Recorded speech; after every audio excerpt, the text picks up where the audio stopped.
ओम शांति। आज की बाबा की वाणी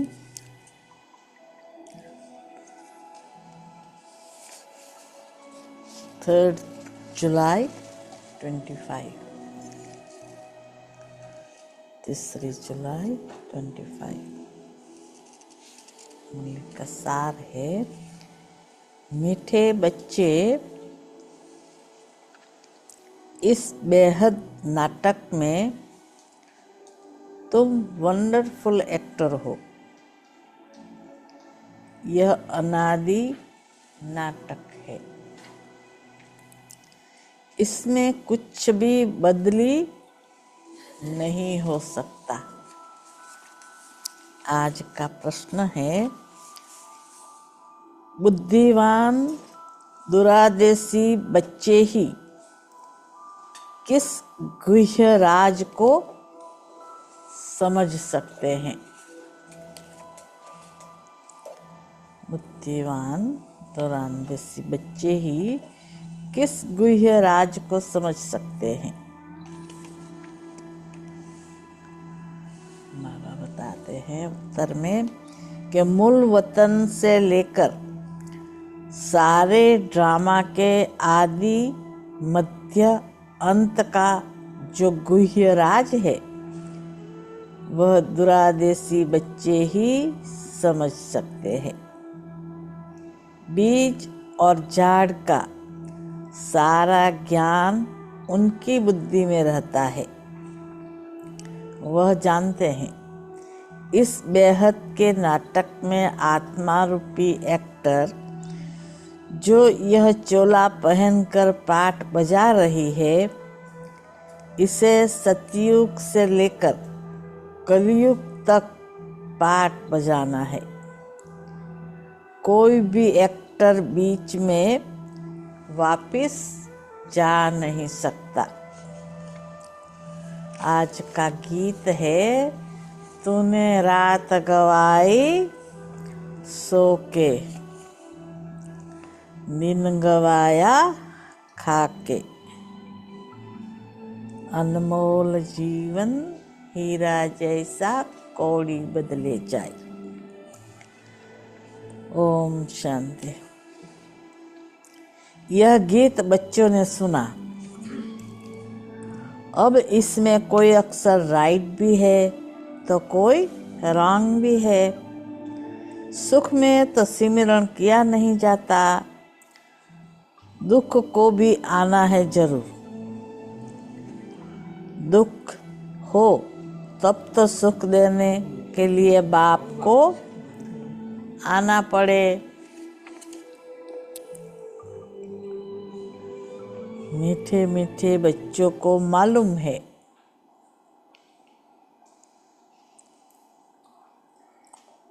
अभी हम सुखधाम के लिए पढ़ रहे हैं। शांतिधाम और सुखधाम। पहले मुक्ति, फिर होती है जीवन मुक्ति। शांतिधाम घर है, वहाँ कोई पाठ नहीं बजाया जाता। एक्टर्स घर में चले जाते हैं, वहाँ कोई पाठ नहीं बजाते। पाठ स्टेज पर बजाया जाता है। यह भी स्टेज है। जैसे हद का नाटक होता है, वैसे यह बेहद का नाटक है। इनके आदि मध्य अंत का राज सिवाय बाप के कोई और समझा न सके। वास्तव में यह यात्रा अथवा युद्ध अक्सर सिर्फ समझाने में काम में लाते हैं। बाकी इसमें युद्ध आदि कुछ है नहीं। यात्रा भी अक्षर है, बाकी है तो याद। याद करते करते पावन बन जाएंगे। यह यात्रा पूरी भी हो यहाँ ही होगी, कहाँ जाना नहीं है। बच्चों को समझाया जाता है पावन बनकर अपने घर जाना है, अपवित्र तो जा न सके। अपने को आत्मा समझना है। मुझ आत्मा में सारे चक्र का पाठ है, अभी वह पाठ पूरा हुआ है। बाप राय देते हैं बहुत सहज, मुझे याद करो। बाकी बैठे तो यहाँ ही हो, कहाँ जाते नहीं हो। बाप आकर कहते हैं मुझे याद करो तो तुम पावन बन जाएंगे। युद्ध कोई है नहीं, अपने को तमो प्रधान से सतो प्रधान बनाना है। माया पर जीत पानी है। बच्चे जानते हैं 84 का चक्र पूरा होना है। भारत सतो प्रधान था, उसमें जरूर मनुष्य ही होंगे। जमीन थोड़े ही बदलेगी। अभी तुम जानते हो हम सतो प्रधान थे, फिर तमो प्रधान बने, अब फिर सतो प्रधान बनना है। मनुष्य पुकारते भी है कि आकर हमको पतित से पावन बनाओ, परंतु वह कौन है, कैसे आते हैं, कुछ नहीं जानते।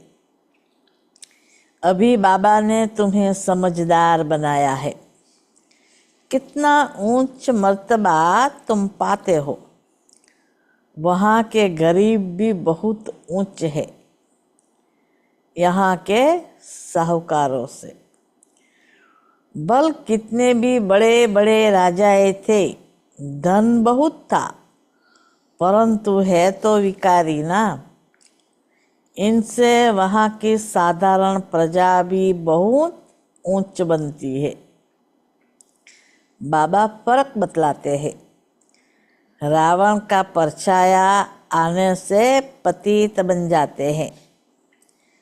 निर्विकारी देवताओं के आगे अपने को पतित कह माथा जाकर टेकते हैं। बाप यहाँ आते हैं तो फट से ऊंच चढ़ा देते हैं। सेकंड की बात है। अभी बाप ने तीसरा नेत्र दिया है ज्ञान का। तुम बच्चे दुरानदेशी बन जाते हो। ऊपर मूल वतन से लेकर सारे ड्रामा का चक्र तुम्हारी बुद्धि में याद है। जैसे हद का ड्रामा देखकर फिर आए सुनाते हैं ना, क्या क्या देखा, बुद्धि में भरा हुआ है जो वर्णन करते हैं। आत्मा में भरकर आते हैं, फिर आकर डिलीवरी करते हैं। यह फिर है बेहद की बातें।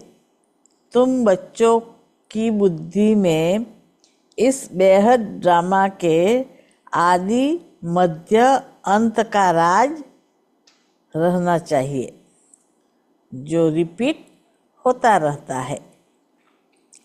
उस हद के नाटक में तो एक एक्टर निकल जाता है, तो फिर बदले में दूसरा आ सकता है। कोई बीमार हुआ तो उनके बदले फिर दूसरा ऐड कर देंगे। यह तो चैतन्य ड्रामा है, इसमें जरा भी अदली बदली नहीं हो सकती। तुम बच्चे जानते हो हम आत्मा है, यह शरीर रूपी चोला है जो पहनकर हम बहुरूपी पाठ बजाते हैं। नाम, रूप, देश, फीचर्स बदलते जाते हैं। एक्टर्स को अपनी एक्ट का तो मालूम होता है ना, तो बाप बच्चों को यह चक्र का राज तो समझाते रहते हैं। सतयुग से लेकर कलयुग तक आते हैं, फिर जाते हैं, फिर नए सिर आकर पाठ बजाते हैं।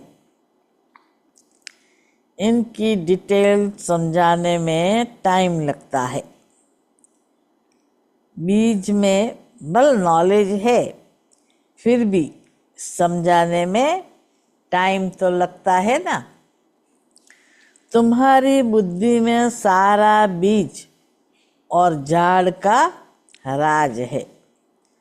सो भी जो अच्छे बुद्धिमान है वही समझते हैं कि इसका बीज ऊपर में है। उनकी उत्पत्ति, पालना और संहार कैसे होता है, इसलिए त्रिमूर्ति भी दिखाया है। यह समझानी जो बाप देते हैं और कोई भी मनुष्य दे न सके। जब यहाँ आए तब पता पड़े, इसलिए तुम सबको कहते हो यहाँ आकर समझो। कोई कोई बहुत कट्टर होते हैं तो कहते हैं हमको कुछ सुनना नहीं है। कोई तो फिर सुनते भी है। कोई लिटरेचर लेते हैं, कोई नहीं लेते हैं। तुम्हारी बुद्धि अभी कितनी विशाल दूरदेशी हो गई है। तीनों लोकों को तुम जानते हो। मूल वतन, जिसको निराकारी दुनिया कहा जाता है, बाकी सूक्ष्म वतन का कुछ भी है नहीं। कनेक्शन सारा है मूल वतन और स्थूल वतन से। बाकी सूक्ष्म वतन तो थोड़ा टाइम के लिए है। बाकी आत्माएं सब ऊपर से यहाँ आती है पाठ बजाने। यह झाड़ सब धर्मों का नंबरवार है। यह है मनुष्यों का झाड़ और बिल्कुल एक्यूरेट है। कुछ भी आगे पीछे हो न सके। न आत्माएं और कोई जगह बैठ सकती है। आत्माएं ब्रह्म महतत्व में खड़ी होती है, जैसे स्टार्स आकाश में खड़े हैं। यह स्टार्स तो दूर से छोटे छोटे देखने में आते हैं, है तो बड़े, लेकिन आत्मा तो न छोटी बड़ी होती है, न विनाश को पाती है। तुम गोल्डन एज में जाते हो, फिर आयरन एज में आते हैं, फिर आयरन एज में आते हो। बच्चे जानते हैं हम गोल्डन एज में थे, अब आयरन एज में आ गए हैं। कोई वैल्यू नहीं रही है। बल माया की चमक कितनी भी है, परंतु है रावण की गोल्डन एज। वह है ईश्वरीय गोल्डन एज। मनुष्य कहते रहते हैं 6-7 वर्षों में इतना अनाज होगा जो बात मत पूछो।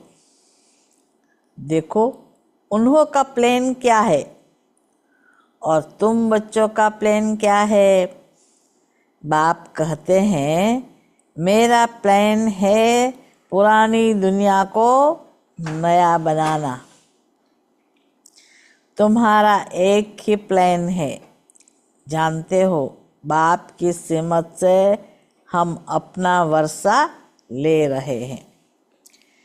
बाबा रास्ता बताते हैं, श्रीमत देते हैं, याद में रहने की मत देते हैं। मत अक्सर तो है ना। संस्कृत अक्सर तो बाप नहीं बोलते हैं, बाप तो हिंदी में ही समझाते रहते हैं। भाषाएं तो ढेर है ना, इंटरप्रेटर भी होते हैं जो सुनकर फिर सुनाते हैं। हिंदी और इंग्लिश तो बहुत जानते हैं, पढ़ते हैं। बाकी माताएं घर में रहने वाली इतना नहीं पढ़ती है। आजकल विलायत में अंग्रेजी सीखते हैं तो फिर यहाँ आने से भी इंग्लिश बोलते रहते हैं। हिंदी बोल ही नहीं सकते, घर में आते हैं तो माँ से इंग्लिश में बात करने लग पड़ते हैं।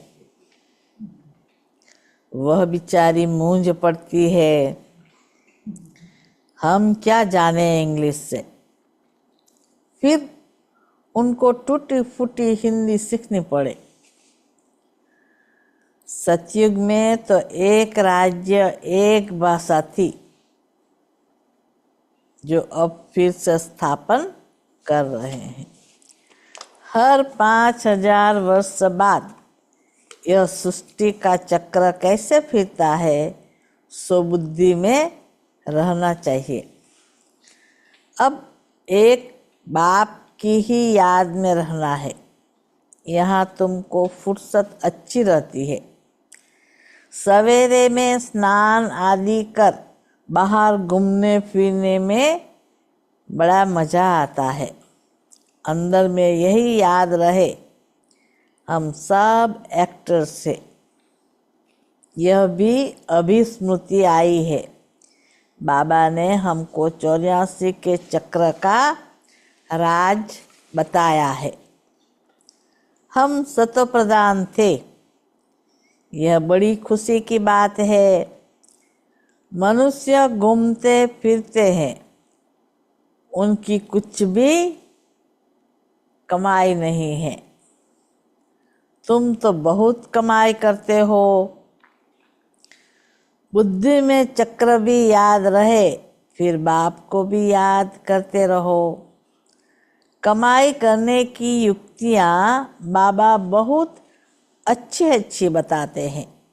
जो बच्चे ज्ञान का विचार सागर मंथन नहीं करते हैं, उनकी बुद्धि में माया खिटखिट करती है। उन्हें ही माया तंग करती है। अंदर में यह विचार करो, हमने यह चक्र कैसे लगाया है। सतयुग में इतने जन्म लिए, फिर नीचे उतरते आए, अब फिर सतोप्रधान बनना है। बाबा ने कहा है, मुझे याद करो तो सतोप्रधान बन जाएंगे। चलते फिरते बुद्धि में याद रहे तो माया की खिटखिट समाप्त हो जाएगी। तुम्हारा बहुत बहुत फायदा होगा। बस स्त्री पुरुष साथ रहते हो, हर एक को अपने सिर मेहनत करनी है अपना ऊंच पद पाने। अकेले में जाने से तो बहुत ही मज़ा है, अपनी ही धुन में रहेंगे। दूसरा साथ में होगा तो भी बुद्धि इधर उधर जाएगी। बाबा की याद में पैदल जाएंगे, अकेले होंगे तो और मज़ा आएंगे। है बहुत सहज, बगीचे आदि तो सब जगह है। इंजीनियर होगा तो उनकी यही चिंतन चलता रहेगा कि यहाँ पुल बनानी है, यह करना है। बुद्धि में प्लेन आ जाता है। तुम भी घर में बैठे हो, फिर भी बुद्धि उस तरफ लगी रहे। यह आदत रखो तो तुम्हारे अंदर यही चिंतन चलता रहे। पढ़ना भी है, धंधा आदि भी करना है। बूढ़े जवान बच्चों आदि सबको पावन बनाना है। आत्मा को हक है बाप से वर्षा लेने का। बच्चों को भी छोटेपन में ही यह बीज पड़ जाए तो बहुत अच्छा। आध्यात्मिक विद्या और कोई सिखा न सके। तुम्हारी यह जो आध्यात्मिक विद्या है यह तुमको बाप ही आकर पढ़ाते हैं। उन स्कूलों में मिलती है जिस्मानी विद्या और वह है शास्त्रों की विद्या। यह फिर है रूहानी विद्या जो तुमको भगवान सिखलाते हैं। इनका किसको भी पता नहीं। इनको कहा ही जाता है स्पिरिचुअल नॉलेज। जो रूह आकर पढ़ाते हैं उनका और कोई नाम नहीं रखा जा सकता। यह तो स्वयं बाप आकर पढ़ाते हैं। भगवान वाच है ना। भगवान एक ही बार इस समय आकर समझाते हैं। इसको रूहानी नॉलेज कहा जाता है। वह शास्त्रों की विद्या अलग है। तुमको पता है कि नॉलेज एक है, जिस्मानी नॉलेज आदि की। दूसरी है आध्यात्मिक शास्त्रों की विद्या। तीसरी है यह रूहानी नॉलेज।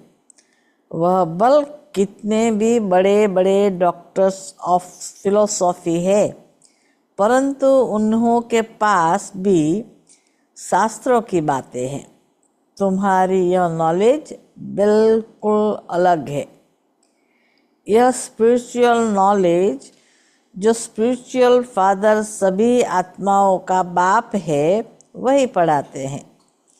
उनकी महिमा है शांति सुख का सागर।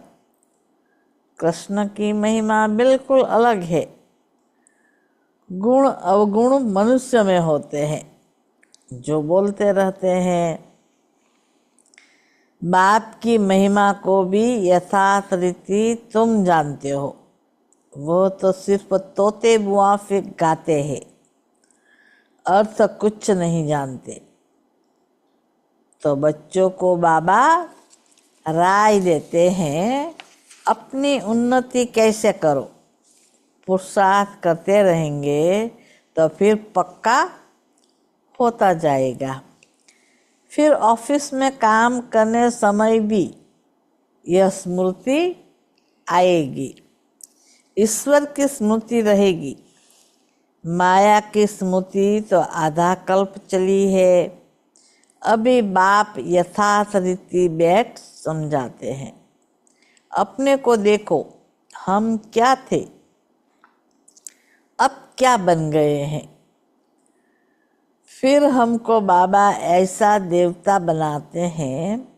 यह भी तुम बच्चे ही नंबरवार पुरुषार्थ अनुसार जानते हो। पहले पहले भारत ही था। भारत में ही बाप भी आते हैं पाठ बजाने। तुम भी आदि सनातन देवी देवता धर्म के हो ना। तुमको पवित्र बनना है, नहीं तो पिछाड़ी में आएंगे, फिर क्या सुख पाएंगे। भक्ति जास्ती नहीं की होगी तो आएंगे नहीं। समझ जाएंगे यह इतना उठाने वाला नहीं है। समझ तो सकते हैं ना। बहुत मेहनत करते हैं फिर भी कोई विरले निकलते हैं, लेकिन थकना नहीं है। मेहनत तो करनी है। मेहनत बिगर कुछ मिलता थोड़े ही है। प्रजा तो बनती रहती है। बाबा बच्चों को उन्नति के लिए युक्ति बताते हैं। बच्चे अपनी उन्नति करनी है तो सवेरे सवेरे स्नान आदि कर एकांत में चक्र लगाओ व बैठ जाओ। तंदुरुस्ती के लिए पैदल करना भी अच्छा है। बाबा भी याद पड़ेगा और ड्रामा का राज भी बुद्धि में रहेगा। तो कितनी कमाई है। यह है सच्ची कमाई। वह कमाई पूरी हुई, फिर इस कमाई का चिंतन करो। डिफिकल्ट कुछ भी नहीं है। बाबा का देखा हुआ है, सारी जीवन कहानी लिखते हैं। आज इतने बजे उठा, फिर यह किया। समझते हैं पिछाड़ी वाले पढ़कर सीखेंगे। बड़े बड़े मनुष्यों की बायोग्राफी पढ़ते हैं ना, तब बच्चों के लिए लिखते हैं। फिर बच्चे भी घर में ऐसे अच्छे स्वभाव के होते हैं। अभी तुम बच्चों को पुरुषार्थ कर सतो प्रधान बनना है। सतो प्रधान दुनिया का फिर से राज्य लेना है। तुम जानते हो, कल्प कल्प हम राज्य लेते हैं और फिर गंवाते हैं।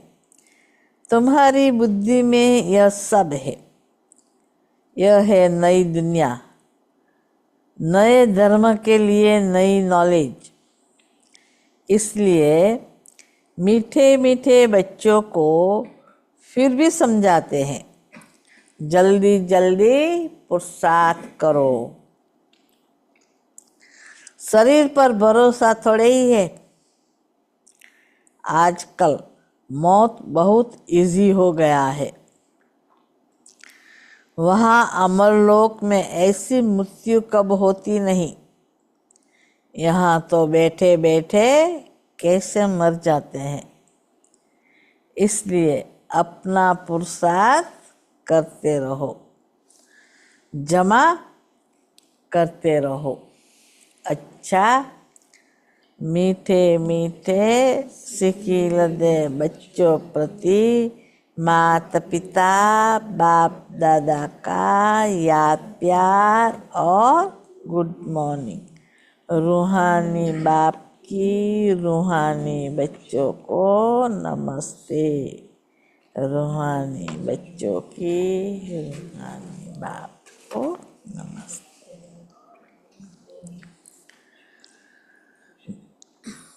धारणा के लिए मुख्य सार। पहली पॉइंट, बुद्धि को ज्ञान चिंतन में बिजी रखने की आदत डालनी है। जब भी समय मिले एकांत में जाकर विचार सागर मंथन करना है। बाप को याद कर सच्ची कमाई जमा करनी है। दूसरी पॉइंट, दूरादेशी बनकर इस बेहद के नाटक को यथार्थ रीति समझना है। सभी पाठधारियों के पाठ को साक्षी होकर देखना है। वरदान, मधुरता के वरदान द्वारा सदा आगे बढ़ने वाली श्रेष्ठ आत्मा भव। मधुरता के वरदान द्वारा सदा आगे बढ़ने वाली श्रेष्ठ आत्मा भव। मधुरता ऐसी विशेष धारणा है जो कड़वी धरनी को भी मधुर बना देती है। किसी को भी 2 घड़ी मीठी दृष्टि दे दो, मीठे बोल दो, तो किसी भी आत्मा को सदा के लिए भरपूर कर देंगे। 2 घड़ी की मीठी दृष्टि व बोल उस आत्मा की सृष्टि बदल देंगे। आपके दो मधुर बोल भी सदा के लिए उन्हें बदलने के निमित्त बन जाएंगे। इसलिए मधुरता का वरदान सदा साथ रखना, सदा मीठा रहना और सर्व को मीठा बनाना।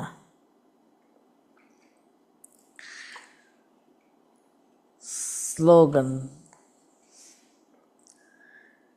हर परिस्थिति में राजी रहो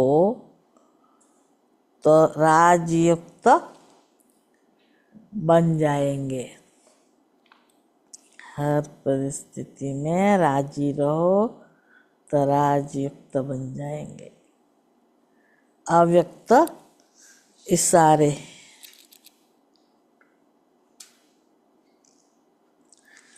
संकल्प की शक्ति जमा कर श्रेष्ठ सेवा के निमित्त बनो।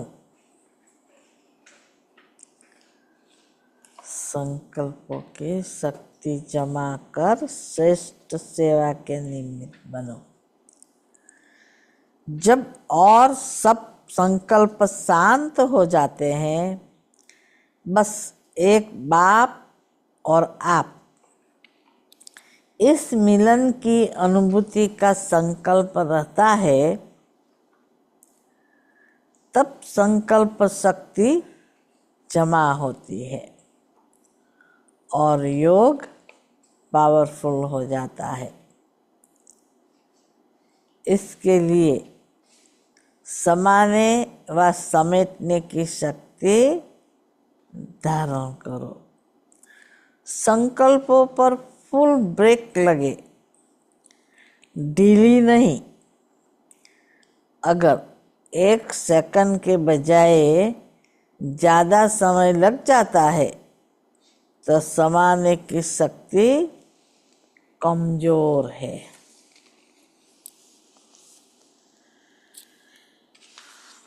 ओम शांति।